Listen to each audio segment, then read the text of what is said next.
ابھی گیا ہوا تھا سندھ کے سفر میں، واپسی پر میں ملا معین اختر، وہ جو بڑا مشہور آدمی نہیں ہے اسٹیج اور ٹیلی ویژن وغیرہ کا، اس سے میری ملاقات ہوئی.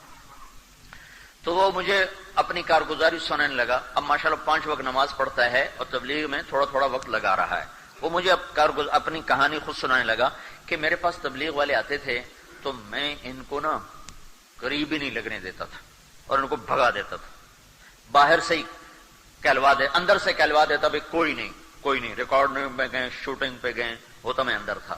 کہ ایک دفعہ ایسا ہوا کہ ادھر سے میری گاڑی آئی، ادھر سے ان کی گاڑی آئی، تو آمنا سامنا ہو گیا. تو مجھے اس وقت انکار کرنا مشکل ہو گیا. میں نے کہا جن کو ایسا سبق سکھاؤں گا پھر کبھی لوٹ کے میرے پاس نہیں آئیں گے.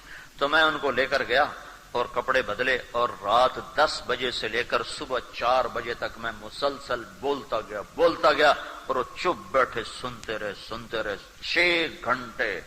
6 گھنٹے. کتنا بڑا ظرف تھا ان سننے والوں کا، کتنا بڑا ظرف تھا. کہنے لگا میں نے سوچا اب یہ لوٹ کے میرے پاس کبھی نہیں آئے گا. میں نے اتنا ان کی ٹھکائی کر دینا ہوں بندے دے پتر تو میرے کو نہیں آمدے ہیں. کہنے گئے میری عادت ہے کہ میں قرآن پڑھتا ہوں، 1 سطر پڑھوں، 2 سطر پڑھتا ہوں، 3، لیکن جب میں قرآن پڑھتا ہوں تو اس طرح پڑھتا ہوں کمرہ بند ہوتا ہے اور میرے کمرے میں کوئی داخل نہیں ہو سکتا، اور میں بالکل پوری تھما تن گوش ہو کر اور متوجہ ہو کر میں قرآن پڑھتا ہوں. کہ اس بات کے چند دن گزرے تھے تو میں قرآن پڑھ رہا تھا تو یہ آیت میرے سامنے آئی، وَلْتَكُمْ مِنْكُمْ أُمَّةٌ يَدْعُونَ إِلَى الْخَيْرِ وَيَأْمُرُونَ بِالْمَعْرُوفِ وَيَنْهَوْنَ عَنِ الْمُنْكَرِ وَأُولَئِكَ هُمُ الْمُفْلِحُونَ. تم میں ایک جماعت ایسی ہونی چاہیے جو بھلائیوں کی دعوت دے، برائیوں سے روکے، اور یہی لوگ کامیاب ہیں.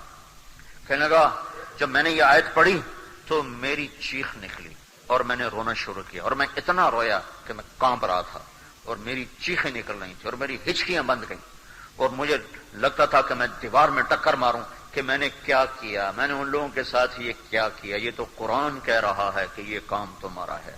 تو کہا میں باہر نکلا، اس کا ملازم غلام نبی، اس نے کہا غلام نبی ہوگا، تو میں نے اس سے کہا غلام نبی مجھے وہ بندے پیدا کر کے دو جہاں سے بھی پیدا کرنے ہیں. وہ کہے سرکار مجھے کیا پتا کون تھے کہاں سے آئے. کہا میں بے قرار.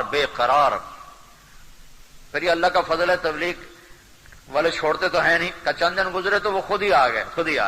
کہا جی یہاں سے گزر رہے تھے، ہم نے کہا آپ کو ملتے جائیں. میں نے کہا میں تو تمہارے انتظار میں تھا اور میری بھول تھی، مجھے تو پتہ ہی نہیں تھا کہ میرا اللہ مجھے کہہ رہا ہے کہ اللہ کا پیغام لوگوں تک پہنچاؤ، میں تمہارے ساتھ ہوں.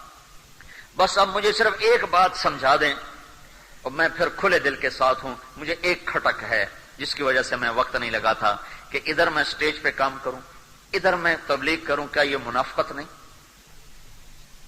بس اس وجہ سے میں وقت پورا نہیں لگاتا ہوں. میں کہا نہیں یہ منافقت نہیں ہے، یہ ایمان کی کمزوری ہے، یہ منافقت نہیں ہے. اور گناہ کی وجہ سے نیکی کو چھوڑ دینا، اس کا نام تو حماقت ہے، نہ کہ منافقت. میرا کالج کا دوست تھا، مر گیا، اللہ اس کی بخشش کرے. بڑی غلط زندگی تھی اس کی، بہت غلط. تو اللہ نے میرا اس کا ٹاکرا کروایا، تو اللہ نے اس کا چلہ لگوایا. بڑی مالدار فیملی تھی، اکلوتا تھا. تو اس کی ہر شے چھوٹ گئی، صرف ایک شراب رہ گئی تھی، وہ بھی روزانہ نہیں، جب کبھی ملتی تو پھر چھوڑتا نہیں تھا. ویسے روز نہیں پیتا، باقی ہر گندگی سے وہ نکل گیا تھا. اور نماز اور تہجد اور چلہ اس کا ایک لگا تھا. داڑھی نہیں رکھی تھی. تو میں سے کہتا تھا بھائی اب شراب بھی چھوڑ دے. کہتا سن 2000 میں 4 مہینے لگاؤں گا، داڑھی رکھوں گا، حج کروں گا، شراب بھی چھوڑ دوں گا. تو خیر وہ تو الگ کہانی ہے. تو وہ مجھے کہنے لگا کہ ایک دفعہ میں نشے میں گرا پڑا تھا تو پولیس ساری جانتی تھی اس کو، تو وہ مجھے پولیس اٹھا کے نہ لے گئی. جب صبح میری آنکھ کھلی تو میں حوالات میں تھا. تو فجر کا وقت ہو رہا تھا. میں نے کہا بھائی لوٹا پانی دو، میں نے نماز پڑھنی ہے. تو سپاہی ہنسنے لگے کہ ساری رات تو نے کرتوت کیا کیا جو اب نماز پڑھتا ہے. تو میں نے کہا جب گناہ کیا ہے تو کوئی نیکی کر کے دھو نہیں اپنے گناہ کو. یہ عجب دستور ہے، تیری نماز کا کیا فائدہ، تو سود کھاتا ہے. او بھائی پڑھنے دو خدا کے اللہ کے بندے. یہ کہاں لکھا ہے کہ اگر تم سود کھاتے ہو تو نماز چھوڑ دو، اگر تم جھوٹ بولتے ہو تو ذکر چھوڑ دو؟ یہ کہاں لکھا ہوا ہے؟ اتبع السیئۃ الحسنہ. میرے نبی نے کہا گناہ ہو جائے تو نیکی کر، گناہ ہو جائے تو نیکی کر. اور ان الحسنات یذهبن السیئات، اگر گناہ ہو رہے ہیں تو نیکیاں شروع کر دو، ایک وقت آئے گا نیکیاں تمہارے گناہوں پہ چھا جائیں گی۔ یہ تو منافقت نہیں ہے، اور بلکہ یہ تو عین حکم ہے کہ تم عمل نہیں کرتے پھر بھی دعوت دو، پھر بھی دعوت دو۔ تبلیغ کا حکم ہر حال میں ہے، چاہے عمل ہے یا نہیں ہے۔ تو وہ میں نے کہا تمہارے سامنے جنید جمشید کی مثال نہیں، وہ گاتا بھی رہا اور تبلیغ میں بھی جاتا رہا، تو ایک دن اس کی نیکی اس پر گانے پر غالب آ گئے، کہنے لگے ہاں یہ بات تو ٹھیک ہے، وہ رہنے دو۔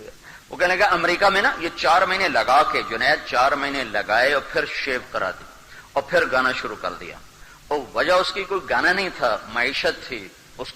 مجھے اس نے بتایا کہ میرے پاس کوئی کاروبار نہیں اور مجھے کچھ آتا نہیں، میں کہاں سے کھاؤں، میں مجبور ہو کے پھر اسٹیج پہ چلا گیا ہوں۔ تو کہنے لگا امریکہ میں ہم دونوں پروگرام کر رہے تھے، تو ایک آدمی مجھ سے کہنے لگا یہ کیا منافق ہے، کبھی داڑھی رکھتا ہے، کبھی شیو کرتا ہے، کبھی تبلیغ کرتا ہے، کبھی گانے گاتا ہے۔ تو میں نے اس سے کہا بھائی اس کی اور شیطان کی جنگ ہو رہی ہے، تم دعا کرو کہ اللہ اس کو اس کے شیطان پہ فتح نصیب فرمائے۔ تو میں نے کہا جو نصیحت تو ادھر کر رہا ہے یہی اپنے لیے کرنا کہ تو تبلیغ کر اور پھر دعا کر یا اللہ میرے شیطان پر مجھے فتح عطا فرما۔ کہنے لگا مولانا صاحب اگر آج مجھے کوئی حلال کام مل جائے میں اس پہ لعنت بھیجوں، مجھے کوئی راستہ نظر نہیں آ رہا۔ تو یہ تو اس امت کو قرآن نے پیغام دیا ہے کہ جاؤ میرے پیغام کو لے کے پھرو۔ تو اس نے اللہ کے فضل وہیں 3 دن ایسے مہینے 3 دن لگانے کا اس نے ارادہ کیا کہ میں 3 دن کے نکلوں گا، لیکن جماعت میری کہیں قریب رکھیں دور نہ رکھیں۔ تو ہمیں دعوت کا کام اللہ دے رہا، وَتَوَاصَوْا بِالْحَقِّ، جاؤ حق کی دعوت دو۔ دعوت واحد عمل ہے جس سے چیز پھیلتی ہے، برائی کی ہوگی برائی پھیلے گی، اچھائی کی، یہ مارکیٹنگ ہے۔ دعوت کا ہے مارکیٹنگ، آج کا جو لفظ مارکیٹنگ، جو ہمارا سودا بیچو، ہمارے گاہک بناؤ، ہمارے مارکیٹ بناؤ، ہمارے سودے کے بیچنے کے لیے تم اس کے فضائل سناؤ۔ تو پھر وہ بڑے بڑی تنخواہوں پہ لوگ نوجوان رکھے جاتے ہیں جو بڑے سوٹڈ بوٹڈ ہو کر بڑے الفاظ کی وہ لاتے ہیں، عجیب عجیب، اس کے اوپر نیچے ملا ملو کے لوگوں کو بیوقوف بنائے، انہوں کو اصل میں اپنے پیسے کھڑے کرنے ہوتے ہیں۔ تو یہ اسی کا نام تبلیغ ہے، اسی کا نام تبلیغ ہے کہ وہ اپنا سودا بیچ رہے ہیں، ہم اپنا سودا، کہ بھائی اللہ کی مان لو، اللہ کے رسول کی مان لو، دنیا اور آخرت اپنی بنا لو،